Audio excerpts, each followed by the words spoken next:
Hi, doodads and dudettes. It's Patrick with our first Apple Talk follow-up video.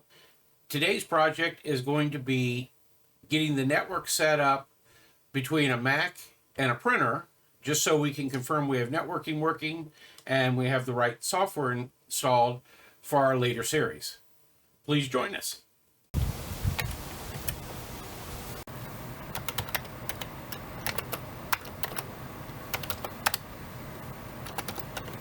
Say, kids, what time is it? It's 8-bit doodads time! Okay, for today's project, we're going to be using this Macintosh and this Imagewriter printer to do our first networking test. The reason I picked an older original Mac is it already had all the software loaded on it. We are going to be doing the Apple II and the Apple II GS in an upcoming video, but they'll take more time to put together, and I wanted to make this a little bit of a shorter video. This LaserJet came in. My buddy Greg, who's the other half of this channel, runs a electronic recycling business, and sometimes when we're doing pickups or getting drop-offs, there will be some older piece of tech that's interesting.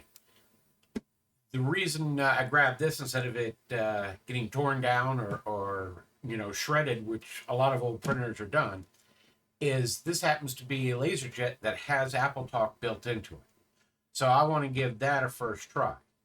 Now, of course, one of the challenges you get into when you have older tech is you get something like this. This is the test printout when I first got the printer, and you can see the drum and toner cartridge in it wasn't going to work too well. So the very first thing we're going to do is I'm going to place the drum in that printer, and we're going to try to do another test print, make sure that this printer is going to produce output for us for this demo. I gathered for this project a recycled, remanufactured toner cartridge that's appropriate for this laser print. So that's going to be the first thing I'm going to do, is replace the cartridge.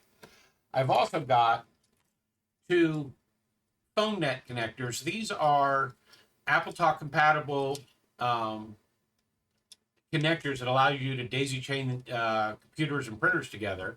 This will plug into the back of the printer, plug into Mac and Apple II, etc. But instead of using Apple's cords, which look like this, to connect between them, it just uses simple telephone wiring. This was great for businesses because they could use a single pair that was already going to phone sets and wall plates in corporations. This is before everyone wired up their offices for Cat 5, Cat 6, etc.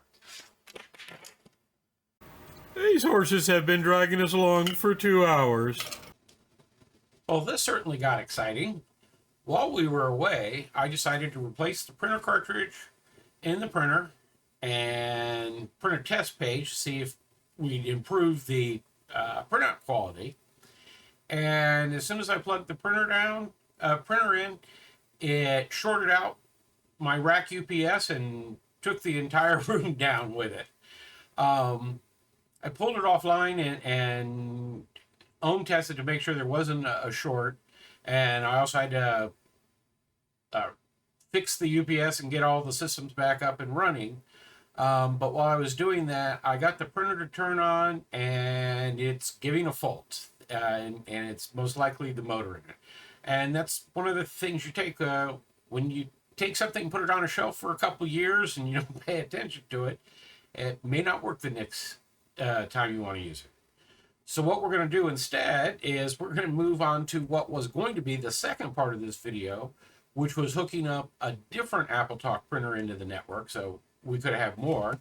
And you'll see that sitting here. It's an Apple Imagewriter 2, and I have printed out a test page. I've replaced the ribbon. I've gotten some paper for it, and I plugged it in with a direct connection, which is how, if you had a single machine, you would normally connect to the printer. One of the things I found on eBay some time ago was this Imagewriter AppleTalk kit. which you install in here, and it allows you then to share this one printer with multiple machines. So that's what I'm going to be doing. I'm going to install this card, and then we'll set up the AppleTalk networking and see if it still prints. I've gone ahead and moved my Mac off to the side a little bit so we can take a look at this kit, what's in it, and see how we go about installing it. Now, this is very standard Apple packaging, where if you bought especially for Apple II line and their accessory kits, you would get documentation and software and everything up top. You'd get this typical foam sleeve, and actually it would have been that way originally, and your option card. And there's nothing else in the box. I'm going to put the box aside.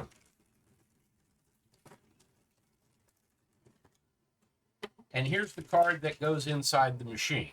They have a ground on it, and this plugs in, and I'm guessing these are going to help clamp it down. Now you notice it doesn't actually have an AppleTalk connector. On the side of the Imagewriter, if I tilt it up a little bit, you might be able to see it, is the standard serial port that they were using, DIN 8, that plugs into the back of the Macintosh and plugged into the Apple II GS. That's the same connector that's on AppleTalk. And in fact, on the Mac, on the Apple II GS, and if you have the workstation card for an Apple IIe, they have two of those ports on it, and they can either be used as serial ports or they could be used as AppleTalk. So since the wiring's the same, I'm guessing what Apple did, we're gonna get rid of the paper. Guess I should turn off the printer. And if we open it up, we're gonna see inside there was a connector, and I saw it before when I was loading the paper, and I was thinking, that's where the card goes. But that's not going to be the case. So I'm guessing it's going to be going underneath. And that's a good time to consult the documentation. And just taking a look, the disc that came with this kit is actually for the Macintosh, and it has the AppleTalk drivers and AppleTalk stuff that the Mac will need. I did a quick read of the documentation, and of course there's a really nice manual here, and it's a good thing I looked at all of the documentation because there's a special installation guide for printers that have their power port in a different location. Normally, it used to be on this back leg, on the back of the leg. They moved it to the side for some printers, and guess what? That's the printer I have. Now, to get the card, I had guessed it went back here when I saw that connector originally. Wasn't even close. It's actually underneath here. So I'm going to go ahead and take apart the printer, take out these screws, and pop off this cover, and then we can take a look at the inside where it goes. Now, I've loosened these screws, and using the Kaiwheat screwdriver that Greg has recently reviewed, or will be reviewing in a future video, please check that out. It actually is a great tool. Very handy with all the bits in it. I also had to move the platen over here, the ribbon holder and print head, and now we can see why. They've cut out the case, so if you don't have this over here, you can't open it up. And also you have to take out the ribbon. And once you do that, you can pull the cover off, and we can see right here where this thing goes. Now, there's actually one other thing you have to do when you're installing this, and let me orient it the right way.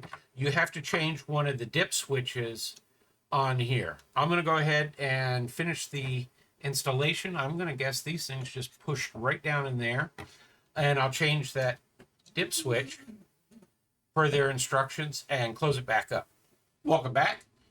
So I've gone ahead and closed it up. I've reloaded the paper, put the print ribbon back in, and here's the cable that was connecting the Mac to the printer before. which is still plugged into the Mac. And what we're going to replace it with is this, which are those two phone net connectors, which are AppleTalk connectors, and their phone wire connecting them. So I can plug one in into the printer. Let me get it oriented right. There we go. And where this cable is plugged into the back of the Mac, I'll replace it with the other.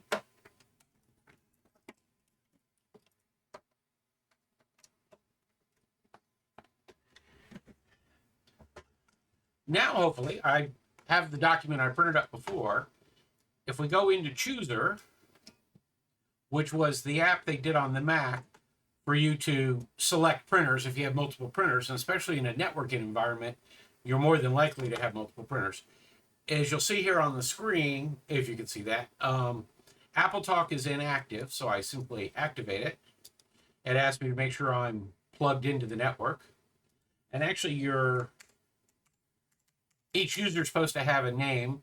I think that's when we get into the file sharing, that'll become more important. And I'm going to select here that I have an Imagewriter. And it's asking me, oh, I'm sorry. I need to say I have an AppleTalk Imagewriter. And it's asking me which Imagewriter do I want, and it's seeing it. So I can click on that. And then we can close. And hopefully we can print.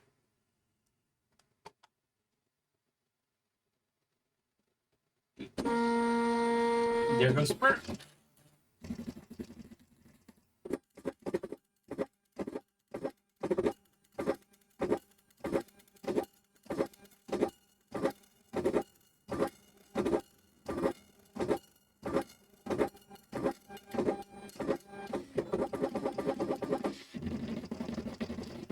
And there you go. It is printed out. Ooh. Unfortunately, it printed out our test page, which you can see. Our next demo of the next AppleTalk that will be, I'm going to bring out an Apple II GS, and we're going to add it to the network. So now we can have multiple machines sharing this.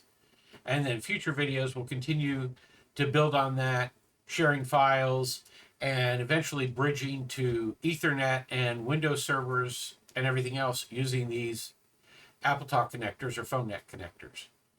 I hope you liked today's video. If you did, please like. Also, you can visit our 8-Bit Doodads blog. And if you really like our channel, please subscribe.